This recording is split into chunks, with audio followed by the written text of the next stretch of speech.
this will be a short performance and then a detailed talk about how the performance is made. So this is the main section of the night, and particularly grateful to Caleb because, you know, it was 3 months ago, I was hanging out with Dan saying, hey, we should have some sort of synth group. We went over to Caleb's and he was like, do you want to be a part of this? And he's like, hell yeah. And so he helped our little Facebook group go from like 4 people to like 30. So probably a lot of you are here because of him. I'm very grateful for that. Yeah. Let's welcome Caleb.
I tried putting together a few different things, and I was trying to figure out like what I should talk about, just because of like who this group is and like who all the different people are who are watching it or like whatever else. And I wanted to figure out a way to like kind of conceptually talk about like electronic music and how we all put it together, so we all do it differently. There's a bunch of different ways, and there's a bunch of things I got hung up on when I first started out. I was like, I only want to make music this one way, and I didn't know shit about what I was doing. I was making all these decisions without like some information. So I started thinking about something else I love to do, which is cook and make food. And I started thinking about, all right, sometimes you can have something that's really good, that's like a hot dog off a food cart. Sometimes you can go to like a nice restaurant. Sometimes you can like forage your own food. Sometimes you buy something from Aldi. Sometimes you can buy it from like a super high-end gourmet thing. Sometimes you like grow your own food. There's all these different layers and processes, and like making music's really similar to that. Like you can make all of your sounds from like one synthesizer, or you can buy a sample pack and put songs together that way, and you can, there's everything in between. There's like software for computers, there's real hardware, and like at this point, after having tried everything, for me it's become like this mix. So like I use some of these tools, like this right here is some Foley, which is just like recorded found sound, and I started messing with like pitching it down like 14 steps. And there's this intrinsic rhythm that it has. Like once you loop it and bring it down, it starts to happen.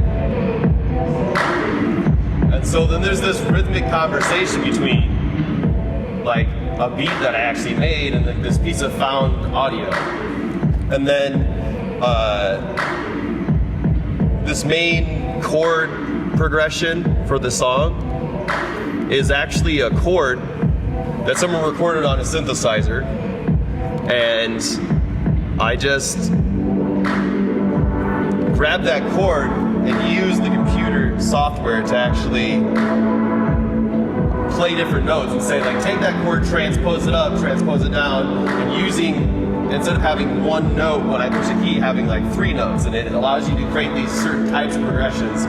This became really like a huge part of dance music, I would say, probably like in the late 80s, early 90s. Like people would just like play a chord on a synth, and maybe they had no way to like, they didn't have enough synths to do all this, or maybe they couldn't play. They're like, well, if I just put it into my sampler, then I can make this melody out of these chords, and you get this like weird sort of chord progression that maybe you're not a good enough keyboarder to play, so a keyboard player to play. So like, then I added like this filtering effect that follows like this rhythm. So it adds like, I guess I can increase the depth here so you can hear it. So it's like ramps up and drops off quickly, and you can control that rate, and that helps create this like this rhythmic stuff. And it started out with just like a bare chord that was like just like a raw sound, and it was like this. So what that allows me to do when you program this stuff into your DAW, like it allows me to take this one sound that's super simple, add a few note changes to it, and yeah, totally, and make some dynamic changes happen. So throughout a song, you're not just listening to the same thing over and over again, because like you want a certain amount of repetition, especially with dance music. It's like that's what gets people grooving. But if you can find a way to like push people into those new spaces with some,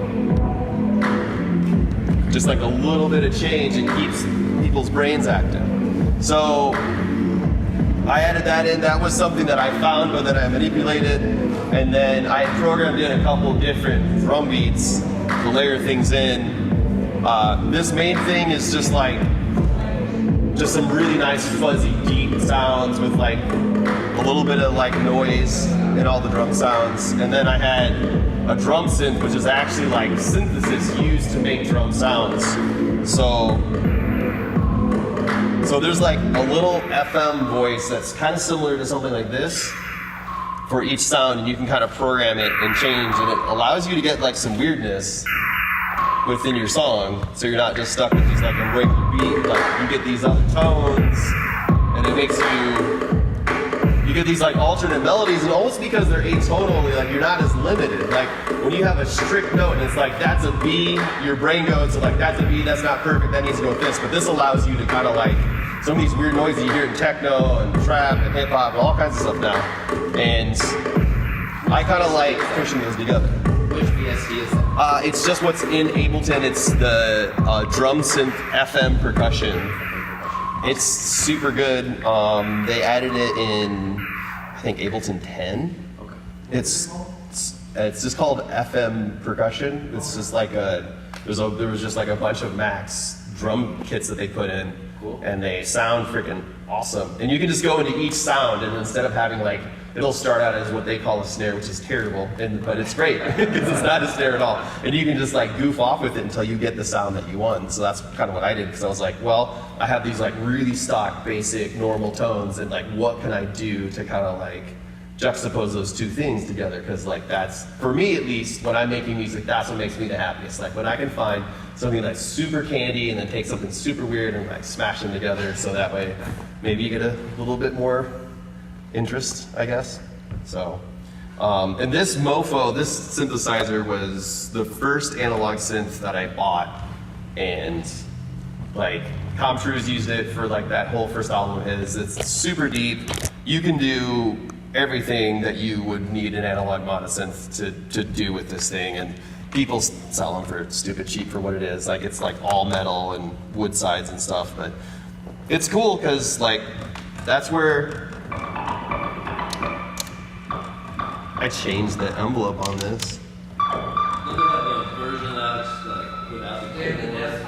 Yeah, and it's terrible because the knobs all like step all over the place. Like you could, like I had that one first, and then I was like, that's terrible. And I went to Guitar Center and actually bought something new for once in my life and got it. And then I sold it to my friend who wanted it really bad and got a bunch of gear, and then I bought another one. So this is that one, because it's just like I just know it.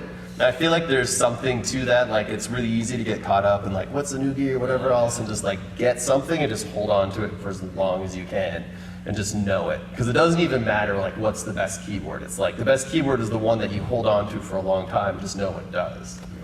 Like I've seen people use really shitty gear to make some really cool stuff, so. Yeah, something can be low fidelity and it comes up with a cool sound. It's a cheap, Right. $150 keyboard. You don't have to have a $5,000 keyboard to make cool sounds. Absolutely not, especially not today. I mean, there's so much cheap stuff. And like this Launchpad, like if you use Ableton and you don't have something like this, you're missing out. Like they're super cheap. You can get something for under $100 now, and it just like allows you to do so much. Like basically, I have this set up the way that I was using it. I was just merely triggering a clip, which is this is a drum beat that I had programmed in, so that's in there, and I was just using it to like trigger parts. And I like this because it allows me to just pretend to be a composer, and just say like in front of the band, just telling them like, swinging my stuff at them, telling them what to do. And it's super fun because you can do a lot with a little. And then there's also modes where if you hit user 1 and you have selected I'll do this real quick. I selected that chord, you can play it like this, like a keyboard. And it's super fun, and it's not limited to like this, it's like a grid, so yeah, it's kind of cool, but it's also like you have to memorize like the way that it works melodically. There's like a plus symbol. If that wasn't a chord, that would actually make sense.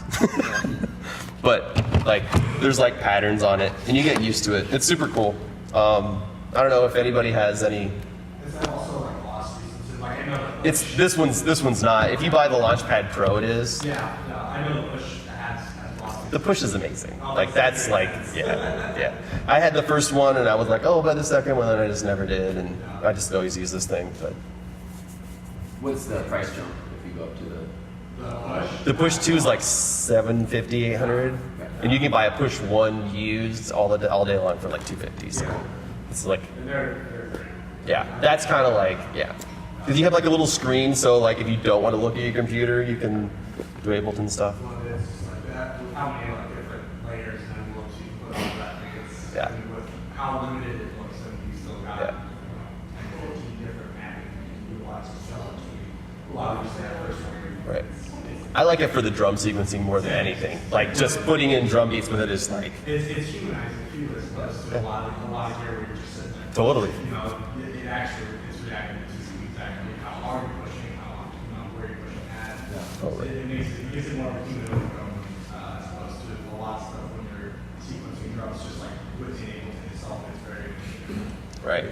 so. Yeah, because if you can push it in and like create some like different dynamics, like that's everything. Like it doesn't matter what kind of music it is. Like people think, oh, when you listen to techno at first, I feel like if you don't know what you're listening to, sometimes you think, oh, this is just the same thing over and over again. And then you start listening to it, and if you like sink into it, you start to hear like all these different changes. If it's good techno, like you start to hear these intricacies in the music, you know, and like that's what sucks you in. It's like, oh, they changed that every X amount of steps or something. There's something going on in there that's like, so like I created some variations in this using, there's like programmable LFOs into the software itself, and basically that LFO is just like a mechanical hand just like turning knobs for you, and so you can get this constantly moving and changing thing. And this is on this, it's really fast, but you can change this rate.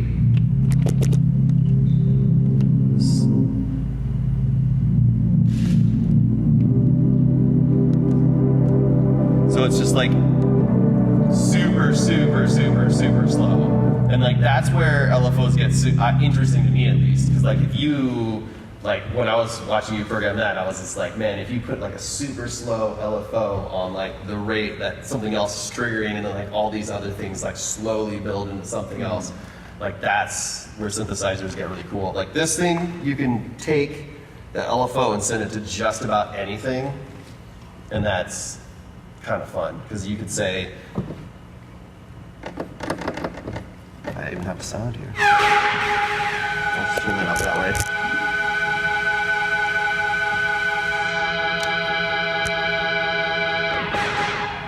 I'm gonna like turn this sound on and off. I've done some weird crap here while I was performing. So you can say in this, your destination can be so many different places. So if you send it to just like the filter, it's gonna be like that. But if you send it to the resonance,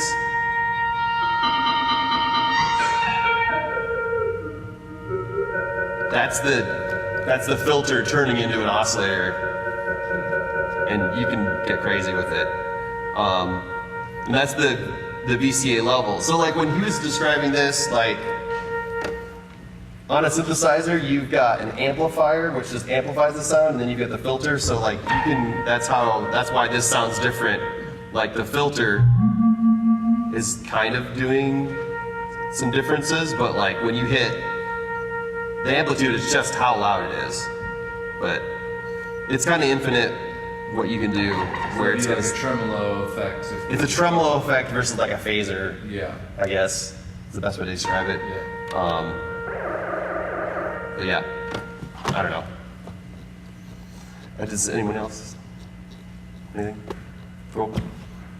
You mentioned, buying things used. What are good places? Like if someone's new, where, like if I was like just beyond Googling, what's good places to find? Facebook Marketplace is awesome. What's it called? Facebook Marketplace, just like Marketplace on Facebook, and use your phone. Because on the computer, they want to lock you into where you live, and if you use your phone, you can click on location, just drag around. So if you're looking for a piece, there's also a lot of synthesizer groups online, and that's like super good, because there's like communities of people who will just like post stuff nonstop for sale, and like every week they'll post stuff up there, and you'll get a good deal and stuff. And What are some of the groups? there's like synthesizer buy sell trade, just like type that in, and there's like 5 that'll pop up. I can't remember the names of all of There's them. also like a modular one. It's like modular. I think it's just modular by cell trade too. But Yeah. they'll post up like 15 different things happening within an hour. Wow. Yeah, I keep my eye on that. That's cool. I mean, it's their cheap too. Yeah. They're all used. Yeah, and Reverb's pretty good. Like Craigslist, sometimes it can You in be. a public place. The Guitar Center used gear is not bad, so you can definitely talk about And I've gotten crazy deals using Guitar Center used because people will buy things and not know what they have. So like, They rip you off when you trade in your, don't trade your used gear, but. oh no, don't sell them anything. Yeah, like, for real, they actually, because I've actually a long time ago, I screwed myself on this. I just had crap I didn't really care about, and didn't want to take the time selling it, but they literally give, so, if, say you wanted like a Mopho fatty, they'll probably list them for $600. They literally probably got it for like $250, $300. Oh, yeah. Sometimes they rip you off, Right. and they like to get rid of them quick so they don't sit in stock. So I really do guitar centers, and they'll ship it to your local place for free too. So, No, totally. but yeah, don't sell them. You don't trade in for it. Unless you're real hard up. What's in this group? Yeah, post it on that Craigslist. You'll get twice as much. Oh yeah. Any other questions for Kayla? Or really about anything that came up tonight? I would like to hear some of their music, like posted in the group, like tracks that they make. Oh, totally. You guys Yeah, I can do We that. should start a mega thread. We I was really thinking to do should. that. That's a really good idea. Yeah, so we can all just share music. So it's like hear what he's made with that. Totally. Yeah. Absolutely. I have all kinds of music. I have some stuff on Spotify that I've released through a label, but I have tons of music that just sitting around. I don't know. So I make different genres of music. That's my biggest struggle is I like making different things. And so by the time I get to where I have an album, it's just like I'm interested because I've made this other stuff and I'm like, all right, so what do I do? So, That's a big part of my process as well, is when I make, I evolve. yeah. And so Yeah. Totally. I'm lucky if the album is coherent. Yeah. And then I move on to the next thing, and then the Right. next album's a totally different concept, and that's just, some artists are that way, and that's legit. Right? Yeah. Yeah. And then I've got like 8 different pseudonyms because of it, so. At least you can have some fun like coming up with names. That would be your next name. 8, you know, someone suggested that when I was at 7.